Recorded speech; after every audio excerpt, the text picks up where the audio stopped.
High, நான் சொல்கிற சிச்சுவேஷனை imagine பண்ணி பாருங்கள். நைட் ஒரு 10 மணிக்கு மேலே அப்படியே வீட்டில் ரிலாக்ஸ்டாக டிவி பார்த்துட்ருக்கோம், கையில் ஒரு காஃபி கப் வச்சுக்கிட்டு கால் மேலே கால் போட்டுக்கிட்டு ஜாலியாக பார்த்துட்ருக்கோம். அப்போ அந்த டிவியில் ஏதோ ஒரு ஆட் வருது, ஒரு ப்ரெட்டோ ஆட்டாவோ அரிசியோ ஏதோ ஒன்று. அதை பார்க்கும்போது திடீர்னு தோணுது, நம்ம வீட்டில் ஐயோ இந்த பொருள் இல்லையே, நாளைக்கு காலையில் குழந்தைய ஸ்கூலுக்கு அனுப்புறதுக்கு இது வேணுமே, டிஃபன் பாக்ஸ்க்கு இது தேவைப்படுமே அப்படின்னு சடனாக தோணும். ஒரு 4-5 வருஷம் முன்னாடி இதே சிச்சுவேஷன் வந்துருந்தா அப்படியே பதறி இருப்போம். ஆனால் இன்றைக்கி செம்ம கூலாக செம்ம ரிலாக்ஸ்டாக, நம்ம கோட்டை விட்டது புருஷனுக்கு கூட தெரியாமல் ஃபோனை எடுத்து சைலண்ட்டாக இந்த ஸ்விக்கி, இன்ஸ்டாமார்ட், ஜெப்டோ, பிளிங்கிட் எதுலையோ ஒன்றில் போய் எதையோ ஒன்று ஆர்டர் பண்ணுவோம். 8லேருந்து 10 நிமிஷத்துக்குள்ளே அது நம்ம வீட்டு வாசலுக்கு வந்துடும். அப்படியே அந்த உட்காந்துருக்கிற சோஃபாலேருந்து மெதுவாக எந்திரிச்சு போய் அந்த கதவை திறந்து அதை ரிசீவ் பண்ணுறோம் பார்த்தீங்களா, அதுதான் அந்த பொருளுக்காக நம்ம படுற உயர்மட்ட கஷ்டம், நம்ம போடுற மேக்ஸிமம் எஃபர்ட் அதுதான்.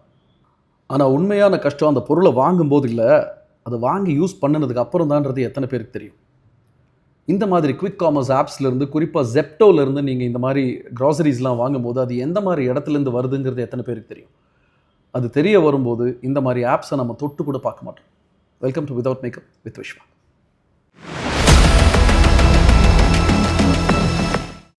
ஜெப்டோ, பிளிங்கிட் மாதிரி ஆப்ஸ்லேருந்து நீங்கள் ஆர்டர் பண்ணும்போது அந்த ப்ராடக்ட்ஸ் எங்கேருந்து வருது? வேர் ஹவுசஸ் அப்படின்னு சொல்லக்கூடிய ரொம்ப பெரிய சைஸ் குடோன்ஸில் தான் இந்த ப்ராடக்ட்ஸ் எல்லாம் ஸ்டோர் பண்ணி வச்சுருப்பாங்க. அந்த வேர் ஹவுசஸ்ங்கிறது இப்படி தான் இருக்கணும், அங்கே இந்த ப்ராடக்ட்ஸ் எல்லாம் இப்படி தான் ஸ்டோர் பண்ணோம், இப்படி தான் மெயின்டைன் பண்ணோம், இன்னென்ன ப்ராடக்ட்ஸ்க்கு இந்த டெம்பரேச்சர் நீங்கள் கொடுக்கணும், இந்த மாதிரி நிறைய ரூல்ஸ் அண்ட் ப்ரோட்டோகால்ஸ் இருக்குது. ரீசெண்டாக மகாராஷ்டிராவில் ஜெப்டோவுடைய வேர் ஹவுசஸில் FDA, சென்ட்ரல் கவர்மெண்ட்டோடைய food and drug administration department சடனாக ஒரு சோதனையை பண்ணினாங்க. அங்கே நம்ம தினமும் வாங்கி சாப்பிட்ற க்ராசரிஸ், வெஜிடபிள்ஸ், ஃபுட் ப்ராடக்ட்ஸ்லாம் என்ன நிலைமையில் இருக்குதுன்னு பார்த்த உடனேயே ஜெப்டோவுடைய ஆப்ரேஷனல் லைசன்ஸை சஸ்பெண்ட் பண்ணினாங்க மகாராஷ்டிரா கவர்மெண்ட். அப்படி அங்கே என்ன இருந்துச்சு? இதுதான் அந்த வேர் ஹவுஸோடைய நிலைமை. சுத்தம் பண்ணி பல வருஷம் ஆன தரைகள், அவ்வளோ அசிங்கமாக இருக்கிற அந்த தரை மேலே நம்ம சாப்பிட்ற ஃப்ரூட்ஸு, வெஜிடபிள்ஸ், ஃபுட் ப்ராடக்ட்ஸ்னு எல்லாத்தையும் அப்படியே டைரெக்டாக கொட்டி வச்சுருந்துருக்காங்க. மழை பெஞ்சு தண்ணி உள்ளே வந்து அந்த அழுக்கு தண்ணி தேங்கி இருக்கிற அந்த தரையில் தான் நம்ம சாப்பிட்ற ஃபுட் ப்ராடக்ட்ஸை டைரெக்டாக கொட்டி வச்சுருக்காங்க. கோல்ட் ஸ்டோரேஜில் ஸ்டோர் பண்ண வேண்டிய ஐட்டம்ஸ், அந்த சிக்கன், ஃபிஷ்ஷு, மீட்டெல்லாம் இருக்கும் இல்லையா, அந்த மாதிரி ஐட்டம்ஸ்க்குன்னு சில கோல்ட் ஸ்டோரேஜ் டெம்பரேச்சர் ஒன்று இருக்கும். அந்த டெம்பரேச்சரில் தான் அதை மெயின்டைன் பண்ணணும். அதுக்கு போதிய டெம்பரேச்சர் கூட சரியாக கொடுக்க முடியாமல் முக்கால்வாசி ஐட்டம்ஸ் கெட்டு போய் அந்த கெட்டு போன ஐட்டம்ஸை டிஸ்கார்டு கூட பண்ணாமல் அப்படியே கஸ்டமர்ஸ்க்கு அனுப்பி வச்சுருக்காங்க. எக்ஸ்பைரி ஆன ப்ராடக்ட்ஸ் எல்லாம் தனியாக ஒரு ஸ்டோரேஜில் வைக்கணும். ஆனால் எக்ஸ்பைரி முடிஞ்சது, முடியாதது எல்லாத்தையும் ஒன்றா கலந்து சகட்டு மேனிக்கு ஒரே இடத்துல ஒரே ஸ்டோரேஜில் கொட்டி வச்சுருக்காங்க. இப்போ நீங்கள் ஒரு 10-20 ப்ராடக்ட்ஸ் ஆர்டர் பண்ணுறீங்கன்னா அதில் எது எக்ஸ்பைரி முடிஞ்சது, முடியாததுன்னு ஒவ்வொன்றா பார்த்து அவன் செக் பண்ணுறதுக்கு அவனுக்கு டைம் கிடையாது. ஏன்னா 10 நிமிஷத்தில் உங்களுக்கு டெலிவரி கொடுக்கணும் இல்லையா? சரி, அவன் நிலைமை அது. பொருளை கையில் வாங்கினதுக்கப்புறமா நாம் அதை செக் பண்ணுறோமா எக்ஸ்பைரி முடிஞ்சுதா இல்லையான்னு? எத்தனை பேர் செக் பண்ணிவிட்டு சமைக்கிறோம்? ஆனஸ்ட்டாக சொல்லுவோம். மழை தண்ணி தேங்கின தரையில் டைரெக்டாக கொட்டி வச்சதுனால ஃபங்கஸ் வந்த பிரெட், பன், இப்படி நிறைய ப்ராடக்ட்ஸ். ஆல்ரெடி ஓப்பன் ஆகி இருக்கிற பட்டர் பேக்கெட்ஸ் ஓப்பன் ஆகி ஃபங்கஸ், பாக்டீரியான்னு எல்லாத்துக்கும் எக்ஸ்போஸ் ஆன குழந்தைங்க சாப்பிட்ற மில்க் பவுடர்ஸ், எலிகளுக்கும் கரப்பாம்பூச்சிகளுக்கும் நடுவில் கிடக்கிற நம்ம வெஜிடபிள்ஸ் அண்ட் ஃப்ரூட்ஸ். 70-80 எம்ப்ளாயீஸ்க்கு சேர்ந்து மொத்தமாக ஒரே பாத்ரூம், திரும்பின பக்கமெல்லாம் துர்நாற்றம். அந்த நாற்றத்துக்கு நடுவில் தான் நம்ம தினமும் ஆர்டர் பண்ணி சாப்பிட்ற ஃபுட் ப்ராடக்ட்ஸ். இந்த நியாயம் கேட்க போன டைம்ஸ் ஆஃப் இந்தியாவுடைய ரிப்போர்ட்டரை எப்படி வெளியே தள்ளி கதவை சாத்துறாங்கன்னு பாருங்கள். இந்த மாதிரி அசிங்கத்தை உங்கள் குழந்தைங்களுக்கு கொடுக்கறதுக்காக இவ்வளோ கஷ்டப்பட்டு சம்பாதிக்கிறீங்க? ஒரு 5-10 வருஷத்துக்கு முன்னாடி கிராசரி ஷாப்பிங்கிறத எப்படி பண்ணிக்கிட்டு இருந்தோம்? இந்த மாதிரி ஒரு அழகான சூப்பர் மார்க்கெட்டில் நீட் அண்ட் க்ளீனாக இருக்கிற ஷெல்ஃப்ஸ்லேருந்து பார்த்து தேடி பொருளை சூஸ் பண்ணி எடுப்போம். ஒரு ஆப்பிளோ வெங்காயமோ கொஞ்சம் சரியில்லைன்னு தோணுனா கூட அதை அப்படியே போட்டுட்டு வேற ஒரு நல்ல ஆப்பிள் எடுப்போம். 3/4 மணி நேரத்துலேருந்து 3 மணி நேரம் வரைக்கும் அந்த சூப்பர் மார்க்கெட்டில் ஃபேமிலியோட சந்தோஷமாக ஸ்பெண்ட் பண்ணுவோமா இல்லையா? ஒரு மளிகை கடைக்கு போனால் கூட அங்கே இருக்கிற அண்ணாச்சிக்கிட்ட அது சரியில்லை, இது சரியில்லைன்னு சண்டை போட்டு நல்ல பொருளாக கேட்டு வாங்குவோமா இல்லையா? ஆனால் இன்றைக்கி வாழ்க்கைன்றது இங்கேருந்து அங்கே வரலாம், ஆனால் நம்ம அங்கேருந்து இங்கே போய்கிட்டு இருக்கோம். இது ஒரு பக்கம்னா, இந்த ஸ்விக்கி, ஜொமேட்டோ மாதிரி ஃபுட் டெலிவரி ஆப்ஸில் நீங்கள் ஃபுட் ஆர்டர் பண்ணி சாப்பிடும்போது அங்கே என்னென்ன அசிங்கங்கள் நடக்குது அதையும் தெளிவாக சொல்கிறேன். அது இதை விட ரொம்ப ஷாக்கிங்காக இருக்கும். ஆனால் அதுக்கு முன்னாடி இந்த AI மாதிரி ஒரு டெக்னாலஜியை வச்சுக்கிட்டு நம்மளை ஈஸியாக ஏமாற்றி நம்ம காசை ஆட்டையை போடுற இந்த மாதிரி கம்பெனிஸ் கிட்ட தோற்று போகாமல் இருக்கிறதுக்காகவாவது, அவன் எப்படி நம்மளை மேப் பண்ணி டெம்ப்ட் பண்ணுறான்றதை புரிஞ்சுக்கிறதுக்காகவாவது ஏன் நாமளும் கொஞ்சம் அந்த டெக்னாலஜியை படிக்கக்கூடாது? யார் வேணால் படிக்கலாம், ஹவுஸ் ஒய்ஃப்ஸ் கூட கற்றுக்கலாம். 5 பைசா செலவு இல்லாமல் வெறும் ஒரே ஒரு வீக்கெண்டில் இந்த AI டெக்னாலஜியை நமக்கு யாரோ ஒருத்தர் கற்றுக் கொடுக்குறாங்க, ஃப்ரீயாக கற்றுக் கொடுக்குறாங்கன்னா ஏன் நம்ம கற்றுக்கூடாது? இந்த கம்பெனியோட பேர் அவுட்ஸ்கில், world's first AI-focused education platform which is backed by renowned AI investors and AI founders.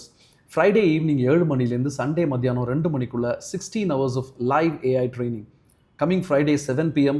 to 11 p.m. Saturday 11 a.m. to 7 p.m. and Sunday 10 a.m. to 2 p.m. இந்த ட்ரைனிங் ப்ரோக்ராமோட ஆக்சுவல் வேல்யூ பார்த்தீங்கன்னா 10,000 ரூபாய். ஆனால் நம்ம யூடியூப் சப்ஸ்கிரைபர்ஸ்க்காக இது 100% ஃப்ரீ. டிஸ்கிரிப்ஷனில் link இருக்குது, click பண்ணிக்கோங்க. இதில் என்னென்ன டாபிக்ஸ்லாம் கவர் பண்ணுறாங்கன்னா, prompt engineering to achieve incredible results, data analysis without coding, using AI in Excel and creating professional presentations effortlessly, building tools with AI without writing a code, creating stunning images and videos using AI tools, developing AI agents, and your AI clone. And this is just the beginning. Professionals from tech and non-tech sectors like sales, marketing, HR operations, business owners, freelancers, technology background இல்லாத housewives கூட இதில் participate பண்ணலாம். Almost 40 countries-ல over 1 lakh people have already participated and benefited and they simply loved it. Coming weekend நானே கூட participate பண்ண போகிறேன் இந்த training ப்ரோக்ராமில். ஸோ டிஸ்கிரிப்ஷனில் லிங்க் இருக்குது, நீங்கள் அந்த லிங்க்கை கிளிக் பண்ணிக்கோங்க, உங்கள் ஸ்லாட்டை புக் பண்ணிக்கோங்க. அண்ட் மோஸ்ட் இம்பார்ட்டன்ட்லி அவங்களுடைய வாட்ஸ்அப் குரூப்பில் ஜாயின் பண்ணிங்கன்னா அப்டேட்ஸ் ரிசீவ் பண்ணுறது ஈஸியாக இருக்கும். No coming back to the story. இப்போ ரீசெண்ட் டைம்ஸில் ஸ்விக்கி மாதிரி ஃபுட் டெலிவரி ஆப்ஸில் நீங்கள் ஃபுட் ஆர்டர் பண்ணும்போது அந்த சாப்பாட்டில் புழு, பூச்சி, வேர்ம்ஸ்னு என்னென்னமோ இருக்கிறதாக நியூஸ் வந்துக்கிட்டு இருக்குது. இப்போ ரீசெண்டாக கூட மிஸ் யூனிவர்ஸ் இந்தியாவுடைய அந்த கான்டெஸ்ட்டுடைய ஃபைனலிஸ்ட் சயானிகா தேவ்நாத் அப்படிங்கிறவங்க வந்து தி குட் போல் அப்படின்னு ஒரு ரொம்ப பெரிய பிராண்டட் ரெஸ்டாரண்ட்டில் வந்து ஃபுட் ஆர்டர் பண்ணியிருக்காங்க. வந்த சாப்பாட்டை பிரித்து பார்த்தா ஃபுல்லாக வேர்ம்ஸ் இருந்திருக்கு. இன்ஃபேக்ட் டிவியை பார்த்துக்கிட்டே தெரியாமல் ஒரு 2-3 ஸ்பூன் உள்ள நான் சாப்பிட்டுட்டேன்னு கூட அவங்களே சொல்கிறாங்க. அது ஒன்று. ரெண்டாவது, பெங்களூரில் மேக்னா biryani, yet again a very big brand for biryani, Andhra restaurant அது. அங்கேயும் இந்த மாதிரி ஒருத்தர் வந்து ஸ்விக்கி மூலமாக ஃபுட் ஆர்டர் பண்ணியிருக்காரு. வந்த சாப்பாட்டில் எக்கச்சக்கமாக புழு, பூச்சி இருந்துச்சு. இந்த மாதிரி நிறைய இன்சிடென்ட்ஸ். ரெஸ்டாரண்ட்டில் பேக் பண்ணி கொடுக்குற ஃபுட்டில் வேர்ம்ஸ் இருந்தால் அதுக்கு ஸ்விக்கி என்ன பண்ண முடியும்? கேள்வி கேட்கலாம். எல்லாமே பெரிய பெரிய பிராண்டட் ரெஸ்டாரண்ட்ஸ், அங்கே பேக் பண்ணுற ஃபுட்டில் முதல்ல வேர்ம்ஸ் எப்படி வரும்? நானும் திருப்பி கேள்வி கேட்கலாம். ஆனால் இது எல்லாத்துக்கும் முன்னாடி நம்ம எல்லாருமே சேர்ந்து கேட்க வேண்டிய ஒரு முக்கியமான கேள்வி, இந்த ஃபுட்டெல்லாம் நாம் ஆர்டர் பண்ணுற அந்தந்த ரெஸ்டாரண்ட்ஸ்லேருந்து தான் வருதா, இல்லை வேறு ஏதாவது தரங்கெட்ட லோக்கல் க்ளவுட் கிச்சன்ஸ்லேருந்து நமக்கு கொண்டு வரப்படுதா? எல்லா டைமும் தப்பு நடக்குதுன்னு நான் சொல்லலை, ஆனால் தப்பு நடக்குது. ஹைதராபாத்தில் ஒருத்தர் ஓலியோ அப்படின்னு ஒரு பெரிய பிராண்டட் பீட்சா அவுட்லெட்லேருந்து ஸ்விக்கி மூலமாக ஆர்டர் பண்ணியிருக்காரு. அவர் எதிர்பார்த்ததை விட ரொம்ப சீக்கிரமாக வந்துருச்சு. ஒரு 10-20 மினிட்ஸில் வந்துருச்சு. மேப்பை பார்த்தா வெறும் 1.5-1.6 கிலோமீட்டர்ஸ் டிஸ்டன்ஸ்லேருந்து எடுத்துகிட்டு வந்திருக்கான். அந்த டிஸ்டன்ஸில் அந்த பீட்சா அவுட்லெட்டே அங்கே கிடையாது. அதனால தான் இவர் ஆர்டரே பண்ணியிருக்காரு. இவருக்கு டவுட் வந்து மேப்பை ட்ராக் பண்ணி அவன் எங்கேருந்து கொண்டு வந்தானு போய் பார்த்தா அந்த இடத்துல அந்த ஓலியோ பீட்சாவுடைய அவுட்லெட்டே இல்லை. அவன் ஆக்சுவலாக பீட்சாவை கொண்டு வந்தது இந்த இடத்துலேருந்து, அவர் ஆர்டர் பண்ணினது இந்த இடத்துலேருந்து, அவன் வாங்கிட்டு வந்தது இந்த இடத்துலேருந்து. ஒரு சின்ன லோக்கல் க்ளவுட் கிச்சன்.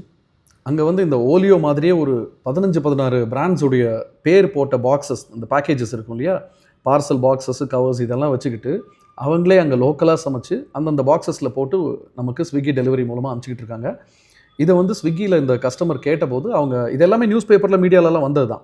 ஸோ இந்த கஸ்டமர் அங்கே ஸ்விக்கி அப்ரோச் பண்ணி கேட்டபோது அவங்க சொல்லியிருக்காங்க, முதல்ல இந்த மாதிரி அந்த ஓலியோ பீட்சாவுடைய ஃப்ரான்ச்சைசி புது பிரான்ச் ஓப்பன் ஆயிருக்கு, என்னென்னமோ கதையெல்லாம் சொல்லியிருக்காங்க, எதுவும் செல்லுபடி ஆகலை அப்படின்னு உடனே ஆஸ் யூஷுவல் வழக்கம் போல் டெலிவரி எக்ஸிக்யூட்டிவ் மேலே பழிய போட்டுட்டு காசை ரீஃபண்ட் பண்ணிவிட்டு எஸ்கேப் ஆகிட்டாங்க. ஏன்னா ஸ்விக்கியை பொறுத்த வரைக்கும் காசை ரீஃபண்ட் பண்ணிட்டா எல்லா தப்பும் சரியாயிடுச்சுன்னு நினைக்கிறாங்களா என்னென்னு எனக்கு தெரியல. சரி, அந்த காசாவது ஒரு நியாயமான காசாக வாங்குறாங்களா? அடுத்த ஷாக்கர். இப்போ ரீசெண்டாக வந்து அமுதம் கெஃபே அப்படின்னு ஒரு ரெஸ்டாரண்ட்டுக்கு போயிருந்தேன். அங்கே வந்து ஃபுல் மீல்ஸ் எல்லாமே கிடைக்குதுங்க, ரொம்ப நல்லாயிருக்கும். அந்த ஃபுல் மீல்ஸோடைய ப்ரைஸ் வந்து 99 rupees இன்க்ளூடிங் டாக்ஸஸ். அங்கே போய் உட்காந்து சாப்பிட்டோம்னா அதே மீல்ஸை நீங்கள் ஸ்விக்கியில் ஆர்டர் பண்ணி சாப்பிடும்போது ஸ்விக்கியோடைய ப்ரைஸ் வந்து 328 rupees. 99 எங்கே, 328 எங்கே?